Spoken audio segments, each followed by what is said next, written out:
सर्वसिद्धे ध्रुवममलमणोवमं गतिं पत्ते भोक्षामि समय पाहुड़ विणमो सुध केवली भड़िदम। पंच परमेष्टि भगवान की जय। पिछली ज्ञानशाला में 2 गाथाएं हुई थी। एक गाथा में ये बताया था जो बहिरंग 10 प्रकार, अंतरंग 14 प्रकार, 24 प्रकार परिग्रह से रहित मुनि महाराज होते हैं, वे कहलाते हैं निर्ग्रंथ मुनि। दूसरी गाथा में ये बताया था जो समस्त मोह से दूर होते हैं, मिथ्यात्व, राग, द्वेष आदि क्रोध सबसे रहित शुद्धोपयोग में रमण करने वाले होते हैं, वो कहलाते हैं निर्मोही साधु। आज ये बता रहे हैं कुछ साधु ऐसे होते हैं जो धर्म रूपी परिग्रह से भी रहित होते हैं। वे कैसे होते हैं? आइए गाथा 133 देखते हैं। जो धम्मं तुमुहिता, जो धम्मं तुमुहिता, जानदियुभोगमप्पगं शुद्धं, जानदियुभोगमप्पगं शुद्धं, तं धम्मसंगमुक्तं, तं धम्मसंगमुक्तं, परमट्ठवियाणुयाविन्ति, परमट्ठवियाणयाविन्ति। बोलिए। जो मुम्मं तुमुहिता जानदियुभोगमप्पगं शुद्धं, तं धम्मसंगमुक्तं परमट्ठवियाणुयाविन्ति। जो धम्मं तुमुहिता जानदियुभोगमप्पगं शुद्धं, तं धम्मसंगमुक्तं परमट्ठवियाणयाविन्ति। यहाँ धर्म से क्या संबंध है? धर्म से संबंध है शुभोपयोग रूप परिणाम। आइए गाथा का अर्थ देखते हैं। जो धम्मम धर्म को, मुहिता छोड़कर, धर्म माने शुभोपयोग रूप पुण्य रूप परिणामों को छोड़कर, जानदी जानता है, उपभोगमप्पगम उपयोग रूप आत्मा को शुद्ध। अर्थात जब कोई मुनिराज बहिरंग क्रियाओं में रहते हैं, प्रवचन करें, स्वाध्याय करें, स्वाध्याय कराएं, इन कार्यों में रहते हैं, तब तो रहते हैं शुभोपयोग रूप। और जब वो आत्मलीन रहते हैं तब होते हैं शुद्धोपयोग रूप। तो जब वो लीन होते हैं उस समय उनके बहिरंग क्रिया रूप जो पुण्य या धर्म है वो भी उस समय छूट जाता है। तो कह रहे हैं जो धम्मम तुमुहिता, जो धर्म को छोड़कर, जानदी जानता है, उपभोगम अपगम आत्मा को उपयोग रूप, शुद्धम शुद्ध जानता है। मतलब जिस समय बहिरंग क्रियाएं छोड़ के आत्मचिंतन में लगते हैं मुनिराज, तम उसे अर्थात ऐसे मुनिराज को धम्म संग मुक्कम धर्म के परिग्रह से भी रहित, परमट्ठ व्याणिया परमार्थ को जानने वाले कहते हैं। गणधराधिक या तीर्थंकर भगवंत ने ऐसे मुनि महाराजों को कहा है, ये तो धर्म के परिग्रह से भी रहित हैं, ये तो मात्र परमार्थ को जानने वाले हैं। जो साधु व्यावहारिक धर्म को छोड़कर शुद्ध ज्ञान दर्शनोपयोग रूप आत्मा को जानता है, जिस समय उसको जानने में लगता है, उनको परमार्थ के ज्ञाता धर्म के परिग्रह से भी रहित कहते हैं। शुद्धोपयोग भजते तज सर्वभोग, धर्मानुराग तक त्याग शुभोपयोग। वे है सुधि मुनि पराश्रित धर्म त्याग ऐसा कहे गणधराधिक वीतरागी। एक शब्द तीसरी लाइन में पराश्रित धर्म त्यागी। धर्म दो तरह का, एक पराश्रित जो अन्य कार्यों के कारण से होता है, एक स्वाश्रित अपने आत्मा में लीन रहने से जो धर्म होता है। धर्मात्मा मुनि महाराज कैसे हैं? जो स्वाश्रित धर्म में लगे रहते हैं और पराश्रित धर्म के त्यागी होते हैं, अर्थात उन्हें अन्य किसी वस्तु का अवलंबन नहीं चाहिए, वो तो मात्र अपनी आत्मा में ही लीन रहते हैं। वे स्वाश्रित धर्म के पालने वाले स्वास्थित धर्मात्मा वे कहलाते हैं। ऐसा गणधराधिक देव ने कहा है। आचार्य श्री के पद्यानुवाद बहुत सुंदर होते हैं, एक एक शब्द कीमती होता है।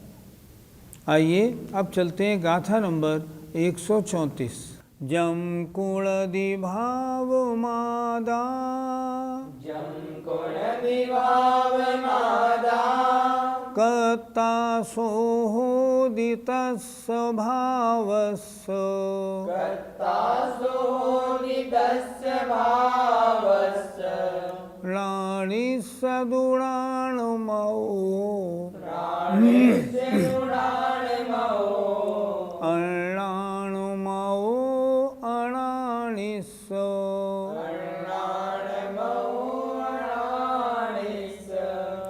जम कुणदि भाव मादा, कत्ता सोहोदितस्य भावस्य, प्राणिस्य दुराणमो अणाणमो अणानिस्य, जम कुणदि भाव मादा, कत्ता सोहोदितस्य भावस्य, प्राणिस्य दुराणमो अणाणमो अणानिस्य।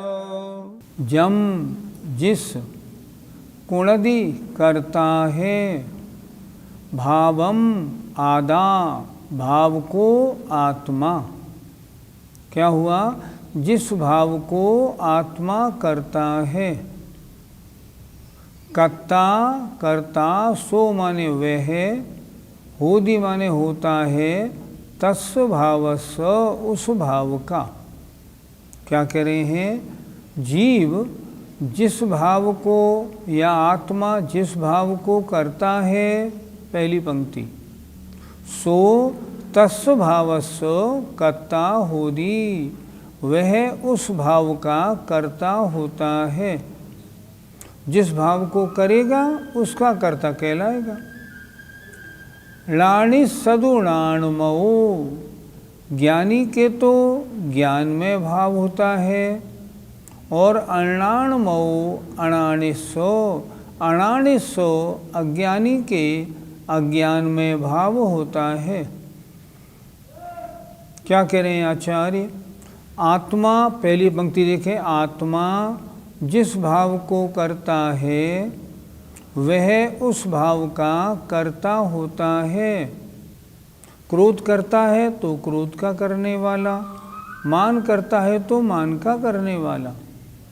राणि सदुणाणमो, ज्ञानी के तो ज्ञान में भाव होता है, और अणाणमो अणानिसो, और अज्ञानी के अज्ञान में भाव होता है, और वे उन भावों के करता हैं।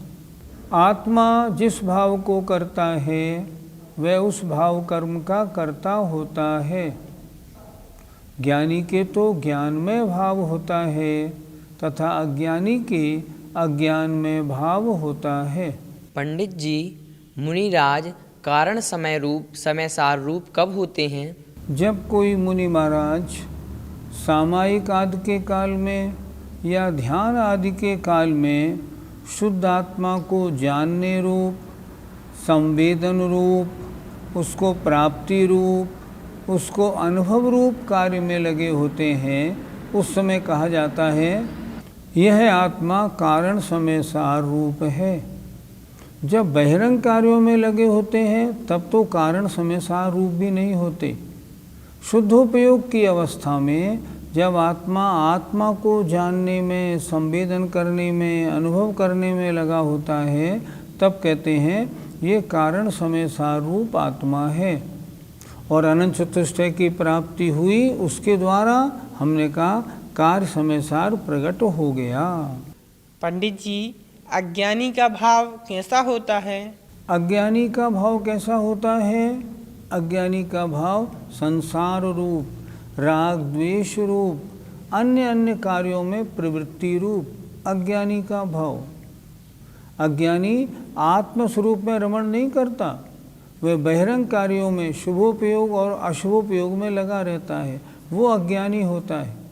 यहाँ समय सार जी में तो जो मुनि महाराज आत्मस्वरूप में लीन रहे नहीं हैं और बहिरंग किसी भी कार्य में लगे हैं, आचार्य कुंद महाराज तो कहते हैं ये भी अज्ञानी हैं।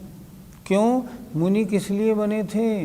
मुनि तो इसलिए बने थे, इन सब झगड़ों से हटके मैं आत्मा में लीन होऊंगा, कर्म बंधन को काटने की कोशिश करूंगा।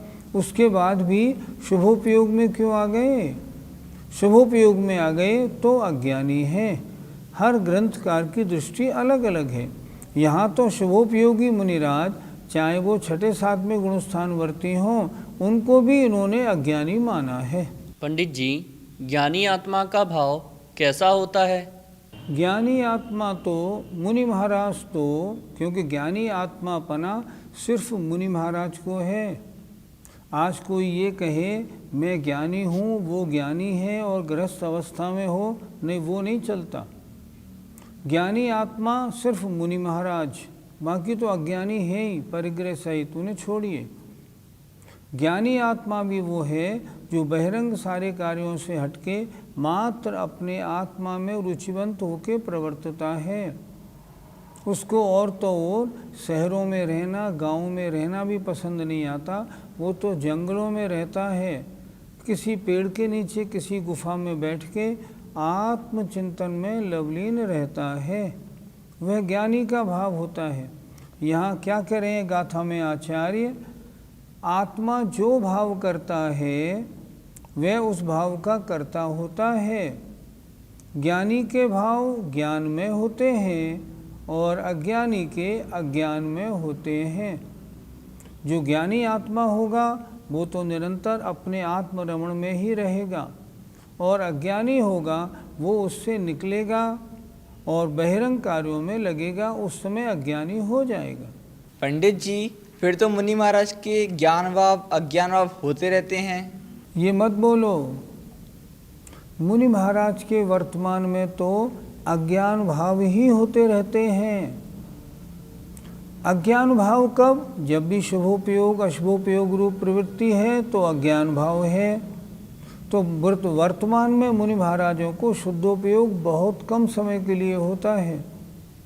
इसलिए वर्तमान काल के मुनि महाराजों तो वे तो निरंतर अज्ञान भाव में ही रहते हैं। अज्ञान भाव का मतलब ये नहीं कि वो अज्ञानी मिथ्या दृष्टि हों, वे अपनी आत्मा से बाहर रहते हैं, आत्मलीनता के अलावा अन्य किसी कार्य में लगते हैं। तो कुंद महाराज कहते हैं ये अज्ञान भावों का कर्ता आत्मा हो गया। उस समय ज्ञान भावों का कर्ता नहीं। तो वो ज्ञानीपना कब आता है? जब वे पुनः आत्मा में रमण करते हैं, उस समय ज्ञानीपना प्राप्त होता है। वर्तमान में पंचम काल है, शुद्धोपयोग बहुत कम समय के लिए किन्हीं महान मुनिराजों को होता है।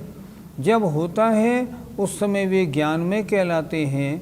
अन्य समयों में चाहे वो स्वाध्याय वगैरह कर रहे हों, फिर भी समय सार जी की अपेक्षा वे अज्ञान में भाव के करता हैं, और जिन भावों को वो करते हैं वो उनके कर्ता कहलाते हैं। पंडित जी, ज्ञानी और अज्ञानी के इन भावों का फल क्या होता है?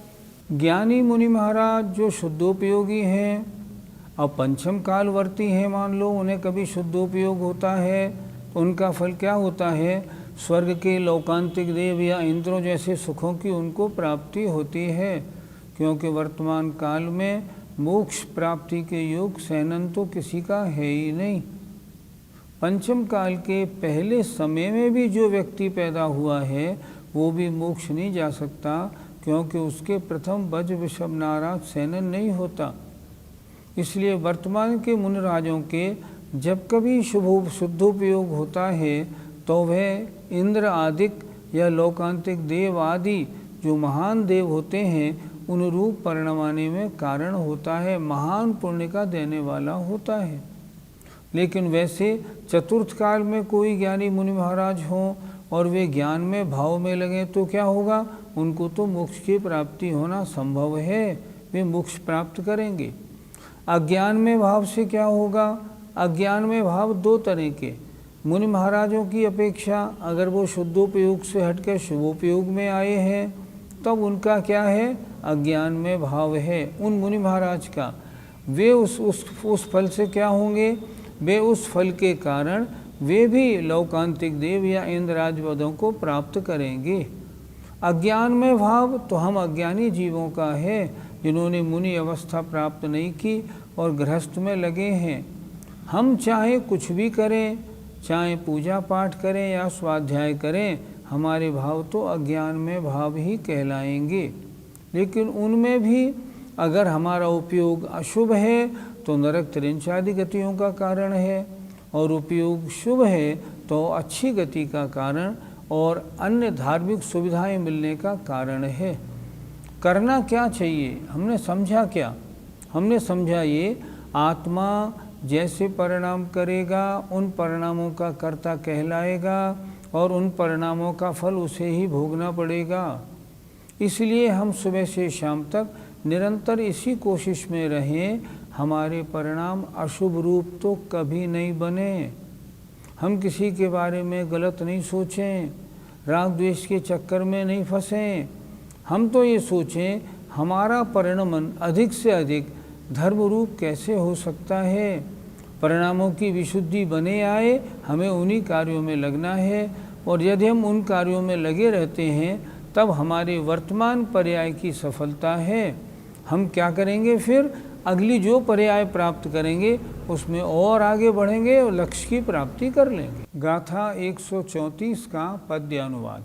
आत्मा स्वयं हृदय में कुछ भाव लाता, करता उसी समय वो उसका कहाता। हो ज्ञान भाव मुनि में अपरिग्रही में, अज्ञान भाव जो गृहस्थ परिग्रही में। कितना अच्छा लिख रहे हैं। ज्ञान भाव किन में होता है? मुनियों में, परिग्रह रहित मुनियों में होता है, और जो गृहस्थ परिग्रही हैं उनमें तो अज्ञान भाव होता है। जय जिनेन्द्र।